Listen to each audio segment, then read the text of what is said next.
All right, today we are here with the Executive Director of With God's Grace Food Pantry, which is the largest food pantry in the Miami Valley. And it became a nonprofit in 2015, but was actually created in 2014 out of her home and is not tied to any church or any other establishment, like completely self-funded. So thank you for coming, Nicole. Thank you for having me. Yeah, welcome. Thank you. So tell us, what is the biggest need that you see currently? Obviously, a lot going on with people. Well, the biggest need is being able to get the food. We're having a hard time being able to have enough food for the free grocery store and versus the mobile pantries.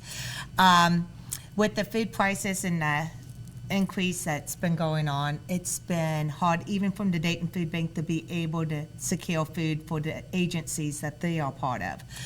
So it's just been one of the biggest thing is having enough food for the demand of need that is in our community right now. How do you source food when you're taking it? Is it by people making donations to you? Is it a combination of money that you get to go buy? Well, With God's Grace is part of the Dayton Food Bank, so we are able to get some of our food from the Dayton Food Bank, but then we have to go out and be able to source food. So we actually pick up from Kroger Distribution, and then we also go and buy food from private donors that comes in, and then we accept food donations within the community. So if anybody has something that they want to donate, they could drop off at one of our locations, or they can make monetary donations that says it's just for food only, and then we could actually go and buy the food to be able to hand it out to the community. Great. Yeah. So how did you get into being a food pantry? Well, With God's Grace started out of my home in 2014. I was involved in a church, and it was Thanksgiving, and they had 50 families that needed Thanksgiving baskets, and the pastor made a call out for help at the congregation and said, hey, we need food donations. We got 50 people that signed up for Thanksgiving baskets, but we don't have anything in our pantry except a jar of peanut butter. And I was like, okay, could I see that? So I went to go see the pantry, and sure enough, it was one jar of peanut butter in there. And he goes, I know you're extreme couponer. Can you help? And I was like, well, let me get with my group of couponers and I'll see what we could do. And I said, I think we'll be able to supply the 50 families. So we actually supplied the 50 families with food, and then Christmas came along, they had 100. And I was like, oh, no problem, we could do this, it's fine, So we went out, and we all went out couponing and that. And we just lost track of how much food we actually bought through couponing. So we had over 100 families that was extra that we could provide food, plus the 100 families that was at Christmas. So when we did that, I was like, oh, we got 100 families that we have to be able to get Christmas dinners to. So at that time, I owned a vacuum shop in Fairborn, and I had this big parking lot, and I was like, we could do a mobile there and just have people come that's in need. And then I was sitting around the table with our couponing group, and I said, but we can't do this without a name. And they was like, what do you mean? I said, I can't just say, hey, Come show up. We're just going to come and do this, Come on. Food? And I didn't want to put it with my business, because it wasn't my business that actually did it. It was us as a community that did it, the couponing group. And so I was like, we couldn't have done this without God's grace. And I was like, that's the name. So the names came that way. It didn't come, everybody thinks it's a church. It's not. So we had our first mobile at that location, and it was 10 below. We was giving out hats, gloves, and blankets that was homemade from Millie. She's still alive, and she's almost 80s. And she still makes them every year for us. Wow. She's half blind now. She can't really see, but she still knits all the time for us. Millie made all them, and then we was also giving out hot Domino's pizza. And a little girl walked through the line with her mom, and they walked there. She didn't have a winter coat on. She didn't have gloves. The first thing I grabbed was a blanket and a hat and a gloves and then she gets to the Domino's pizza. And then she goes, Mom, are we really allowed to eat this? And I was like, yeah, of course. And she goes, we haven't eaten in days. So I was just like, here's the whole pizza. You're going inside the store to eat. and we took them home that day. But then at Christmas dinner, we all was sitting at the Christmas dinner. A lot of my couponing group was over there too, and we was like, "There's going to be hungry people in January, so what are we going to do?" So we went out couponing more, and then we became a nonprofit in 2015 in March. Nice. Yeah. So just really from community need, you Yep. saw it and you wanted to fill in and do Actually, something. it goes back from when that little child walked through the line. I was a mother of 3 that went through a bad divorce, and I went and had to deal with eating one meal 3 times, eating one meal every 3rd day so my kids could eat 3 meals a day. And I did it for 8 months. Yeah. So knowing what I went through and a child's going through what I went through should never happen. Yeah. So it touched, I just couldn't let that happen. Sure. So one of the cool things about With God's Grace is there's no restriction. So No. there's no income restriction. There's no geographic location restriction. Why did you decide that? I decided that because it goes back to when I was in need, and it was over 20-some years ago. I went to a food pantry that was local, and the first thing they found is I had a brand new vehicle that they didn't bother to ask, hey, How'd you get it? How how you you paying got for it? it? Well, it was being repossessed. They didn't even bother. So Yeah. they turned us away. Disqualified. I never went back to a food pantry ever again, just because that one time getting rejected. And knowing that if I done that 20-some years ago, if somebody gets rejected now, they're going to be sitting, they could do the same boat that I did. I was able to figure it out without having to use another food pantry, but I'm the one that suffered through that whole 8 months. Sure. So my kids didn't, but I did. And knowing that that could be somebody else's footsteps doing the same path that I did, I'm not going to put a restriction for somebody to be able to come to a food pantry that is in need. A lot of people will disclose what's going on, and that's fine. But I won't sit there in pride to say, hey, why are you really coming? And Right. because for one, it humiliates them, and it makes them feel, hey, I shouldn't even be going. Because a lot of them that ask for help is a big step for them. Sure.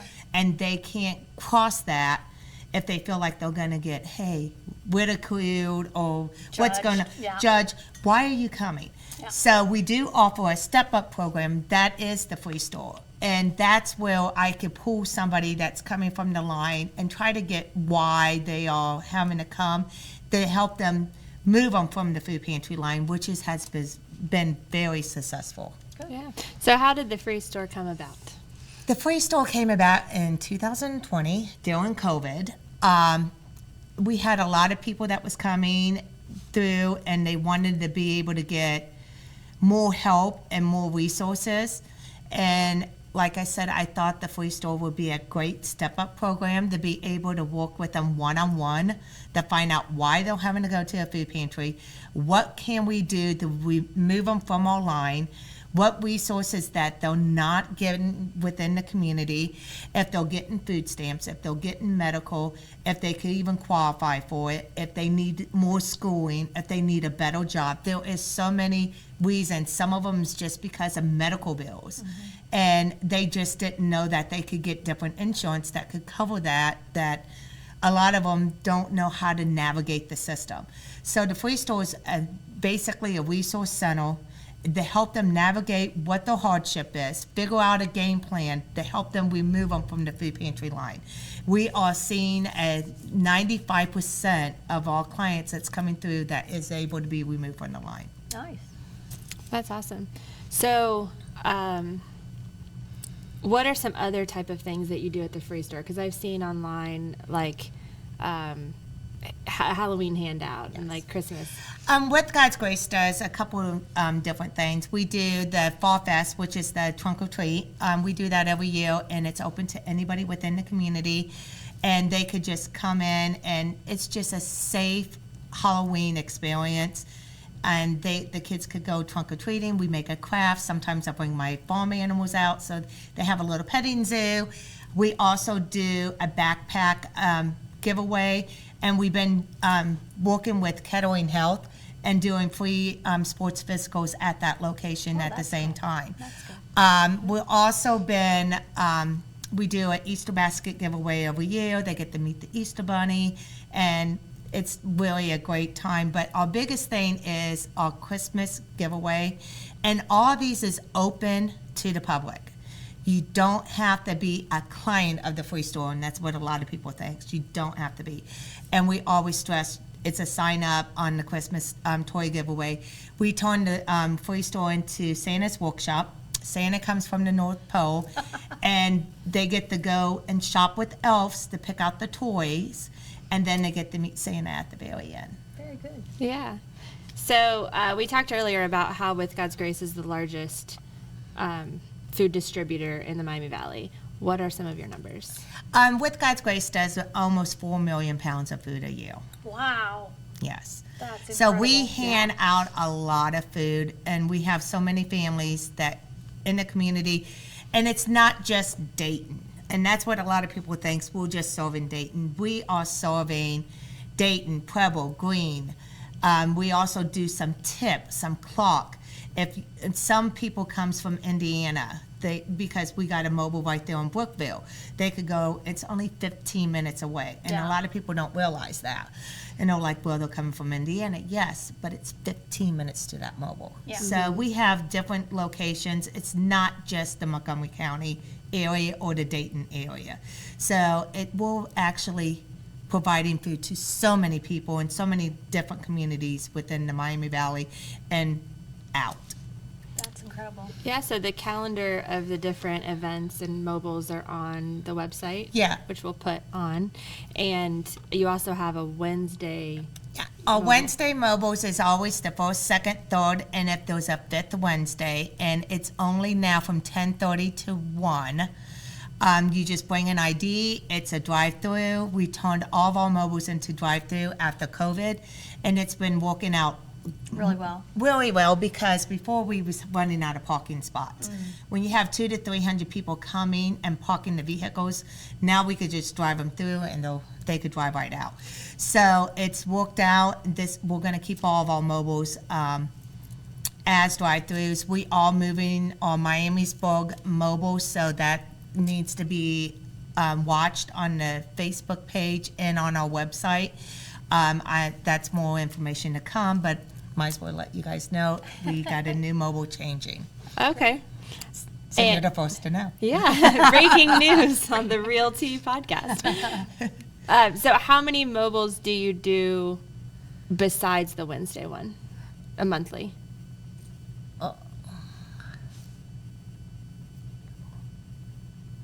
7? Okay, and so can somebody come to all 7 of Yeah, them? you could come to, we do 12 mobiles a month.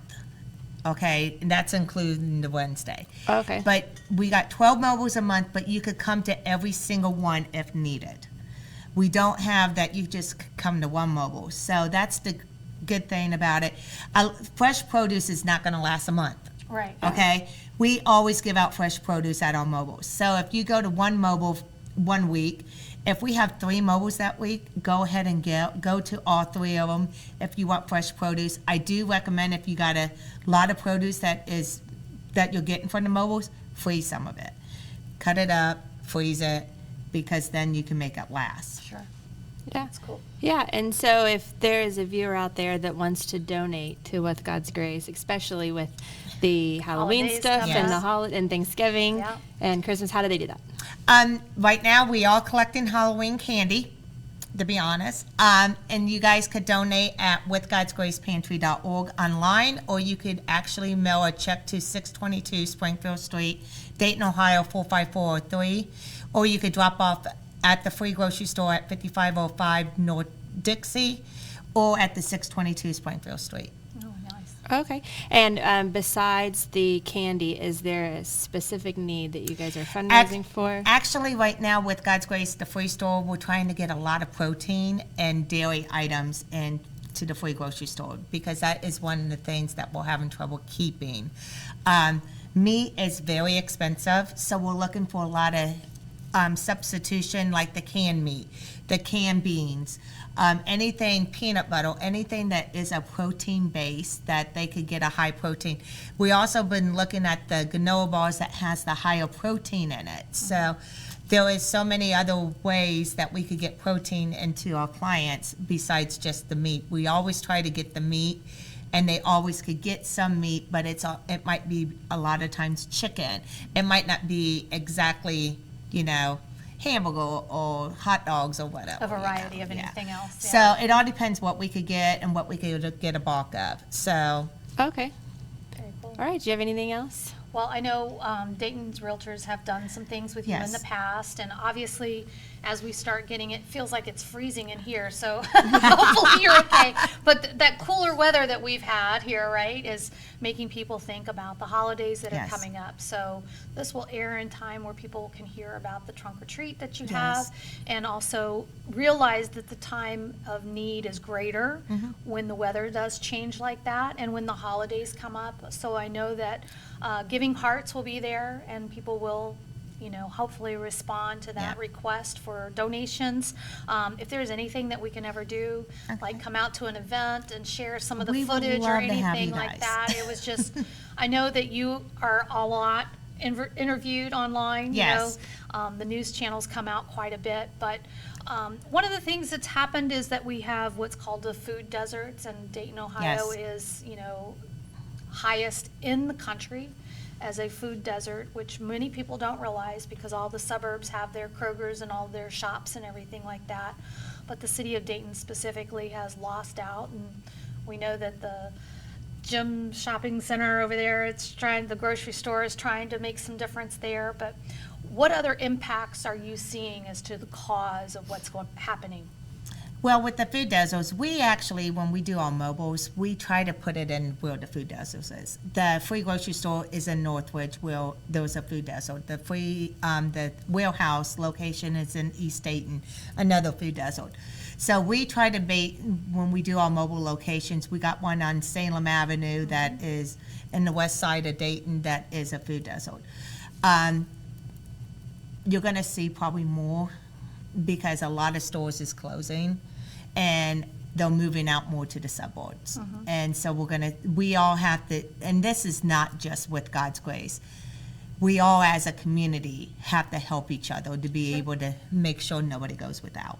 Well, and I mean, a lot of what we talk about with real estate, property taxes, we can talk about all the things that are, Sorry, did it spill? No. all the things that really keep taking away from the financial resources that people have. The last thing they do, as you expressed, well, I'm a parent and I got to make sure my kid eats. Well, I can do without. And you start, when you start doing that, that's where there is a need that we want to try to help and assist and do what we can. And they're gonna pay their mortgage or their house before they're gonna buy food. Yep. Because that is their security, that is their home. And you're gonna see a parent go without or a child go without so they don't lose a home. Right. And the price of homes is the rising. We all know that. Even the rent a home now is higher than what it was.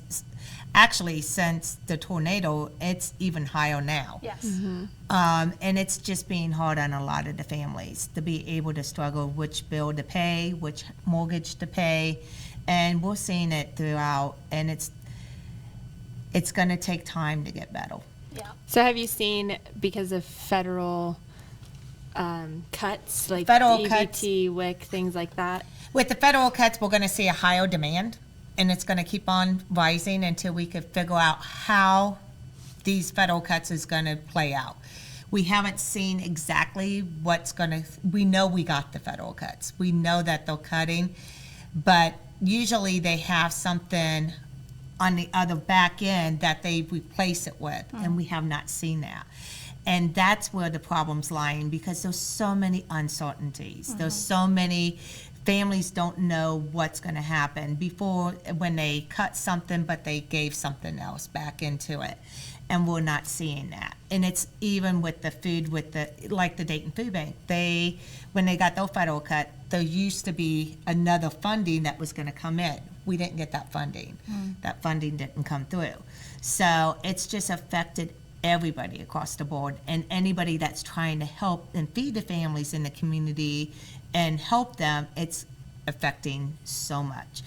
Because, again, we don't do any government grants or anything, which, I looked at doing it, but then there's so much stipulations. And you might not be able to feed a certain area, and I don't want to be restricted to what I can do with the community. I want to help everybody at any given time, and I don't want to have to say, no, I can't help you. For sure. Yeah. We have an investor who has talked about doing a community garden and branching out into the different communities. So not just one, but really taking advantage of these empty lots that are out there. That would be an opportunity for that neighborhood, as you said, to get some fresh produce, to have something that's available right there, that's not having to be trucked or loaded or done anything like that. And the pushback that they've received has been pretty great as well. Yeah. So if there are people that are willing to do something, and there are other ways to think outside of the box to maybe solve the problem of how do you get food in scarce areas where there's maybe a greater need, and you have people who are volunteers who are willing to come out there and put forth effort, right? But how do we bring all of those things together? Are you able to take food from someone who would have a garden like that and say, present it in your produce? Yes, we are. We actually have a community garden that we grow every year in Nice. Hewer Heights. We did, so far to date, it's over 829 pounds of food Nice. that we did on produce to grow this year. So farmers, we take eggs. I have chickens at home. I bring them in my extra eggs. So we actually recommend that they're not washed because Right. they last longer. Yep. And we tell them that these are unwashed eggs. They came from the farm. We let everybody know where the food's coming from. If it's coming from a farmer's garden, we let them know. And the families in our community loves to have fresh grown. Sure. So fresh produce versus a store-bought is totally different. Yeah. And if anybody had a fresh homegrown tomato out of a garden versus you're getting this one at the the store? store, Yeah. you could tell the difference. Yes, this one might have been grown, but it's a lot older than this one, Yeah. So a call out to our area farmers and people who are in the area who have those community gardens.